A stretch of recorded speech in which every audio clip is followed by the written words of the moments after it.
remercier l'OFNUD et ONU Femmes par rapport à l'invitation d'inviter la cible même que nous sommes pour venir dire, parce qu'eux ils parlent la libre-échange dans les bureaux. C'est pour ça aujourd'hui je vais intervenir et je peux parler de ce que nous vivons sur place. Nous disons le commerce transfrontalier se fait d'abord dans le Tchad, la RCA, le Nigeria. Il n'y a pas trop de problèmes. Mais nous fonçons donc chez nos frères Gabonais et Guinéens. Je vais vous prendre le cas du marché d'Abamiko, frontière Gabon et marché de Kiossi.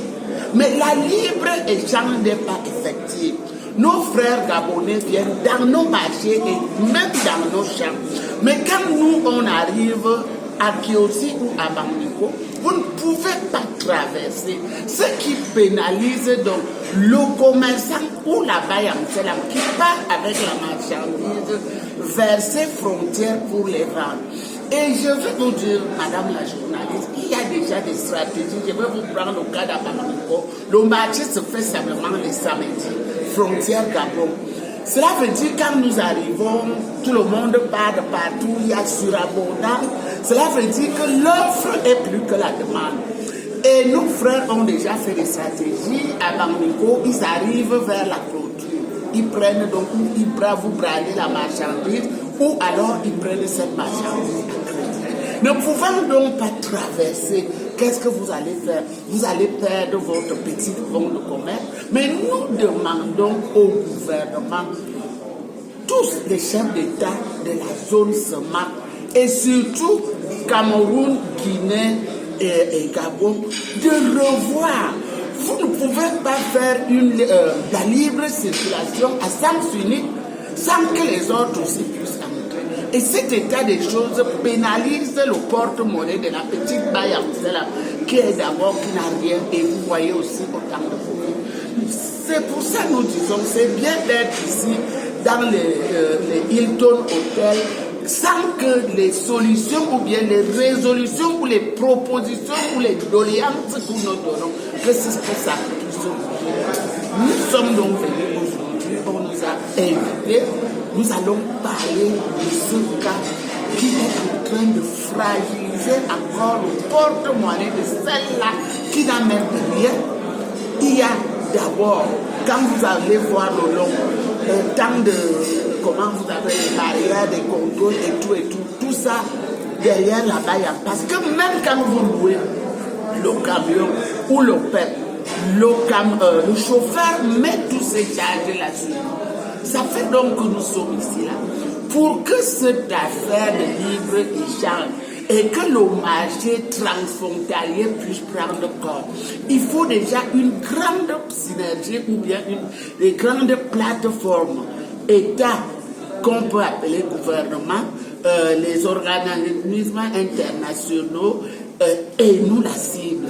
Et faire donc aussi des plannings hebdomadaires ou bien par mois. Parce que pour pallier au problème, nous arrivons là-bas avec 100 vendeurs, mais vous avez 10 acheteurs en face. Ça fait que des fois, j'ai vu mes collaborateurs reprendre la marchandise à Bamako, rentrer encore avec Ayaoundé, parce qu'elle trouvait que même en payant le transport, elle va s'en sortir. Il faut donc qu'au niveau du Cameroun, que le Cameroun essaye aussi de discipliner. Vous arrivez dans le marché ou à Founé, vous allez voir des dizaines de camions qui sont en train de charger et les produits partent sans même être quantifiés. Combien de tonnes de marchandises nous avons envoyées au Gabon ou en Guinée? Nous demandons donc au gouvernement, on a un peu essayé de nous structurer.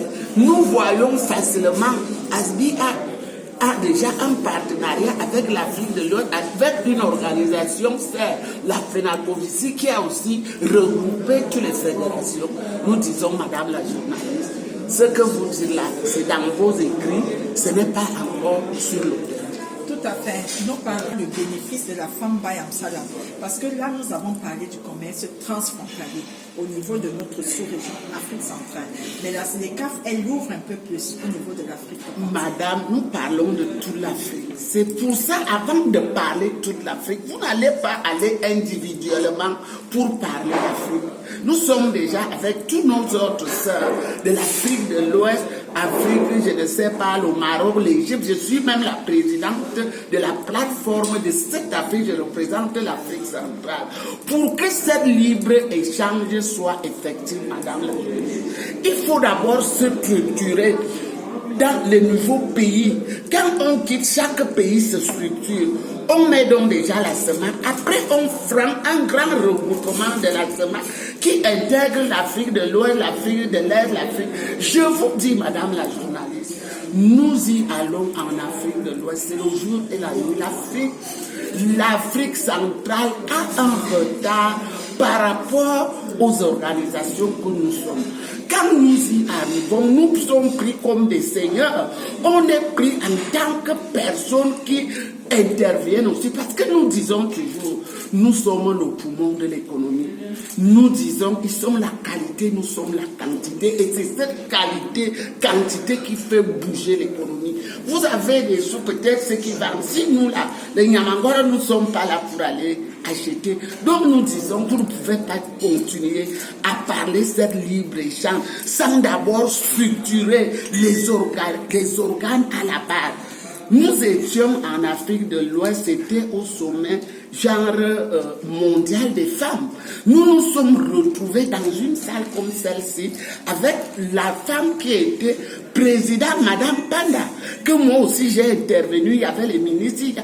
Il faut d'abord des plateformes compétitives parce que la vie c'est la complémentarité. Ce n'est pas quelque chose. Si nous allons ou en Afrique de l'Ouest, vous aurez besoin d'une bayam, vous aurez besoin d'une journaliste, vous aurez besoin d'un médecin, vous aurez besoin.